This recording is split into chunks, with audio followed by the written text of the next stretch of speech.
Assalamualaikum warahmatullahi wabarakatuh. Nama saya Padli Muhammad Ilsad Siregar dari semester 2 non-reguler. Di sini saya akan mereview tugas hukum adat, yaitu tugas hukum adat di suatu daerah di Nusantara yang didoseni oleh Bapak Dr. M. Rendi Aridayandi SHMH. Yang saya review di sini adalah hukum adat di daerah Aceh.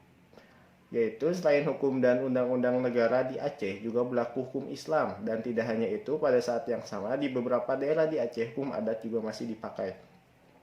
Sejak sebelum masa kolonial Belanda, peradilan adat sudah ada di Aceh sebagai salah satu buah kearifan lokalnya.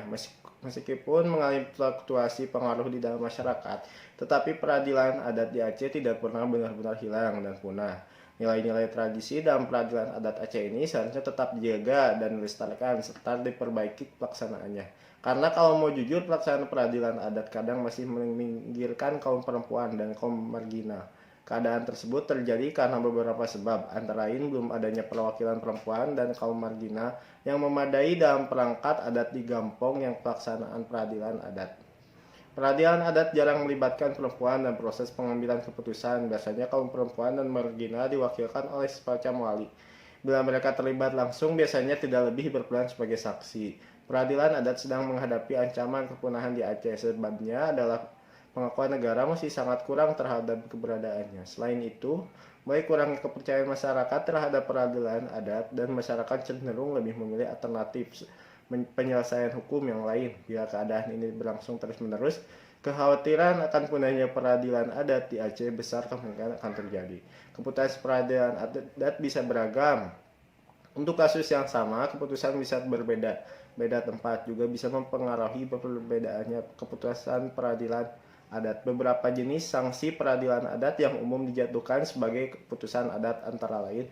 Yang pertama ada nasihat. Keputusan ini bukan berupa sebuah denda yang diberikan kepada pelaku, namun hanya kata-kata nasihat atau wejangan yang diberikan oleh tokoh adat kepada si pelaku atau yang melakukan kesalahan. Yang kedua ada teguran. Hampir sama dengan nasihat, teguran diberikan oleh pihak yang mengadili, perangkat desa atau mukim, kepada yang melakukan kesalahan. Yang ketiga ada permintaan maaf. Keputusan permintaan maaf sangat tergantung kepada kasus. Dalam kasus yang bersifat pribadi, permintaan maaf juga dilakukan oleh seorang yang bersalah kepada korbannya secara langsung, secara pribadi. Misalnya ada orang yang berkhalwat berduaan di tempat sepi antara dua orang berlainan jenis di suatu desa. Menurut warga desa, ia harus minta maaf karena sudah mengotori desa di daerah Aceh. Diat. Yang ketiga ada diat. Yang keempat ada diat. Dalam saksi ini pelaku membayar denda kepada korban sesuai dengan kasus atau masalah yang terjadi. Yang kelima ada denda. Hukuman denda dijatuhkan sesuai dengan kasus yang terjadi. Denda juga bisa digantikan dengan wujud tidak mendapatkan pelayanan dari perangkat desa atau selama waktu yang tertentu. Yang keenam ada ganti rugi, hampir sama dengan denda. Ganti rugi biasanya dijatuhkan pada kasus pencurian dan atau kecelakaan lalu lintas. Yang ketujuh ada dikucilkan. Hukuman bisa juga diberikan oleh warga desa kepada seseorang yang sering membuat masalah di suatu desanya. Yang kedelapan dikeluarkan dari Gampong. Seorang yang melanggar adat bisa juga dikeluarkan dari Gampong oleh masyarakat. Yang sembilan ada percabutan gelar adat, yaitu hal ini dilakukan bila perangkat adat di desa terbukti melawan hukum adat. Misalnya kalau seorang tengku menasah terbukti melakukan khalwat, ia akan langsung dicabut gelar tengku dan tidak berhak lagi memimpin upacara keagamaan. Yang ke-10 ada toib menali.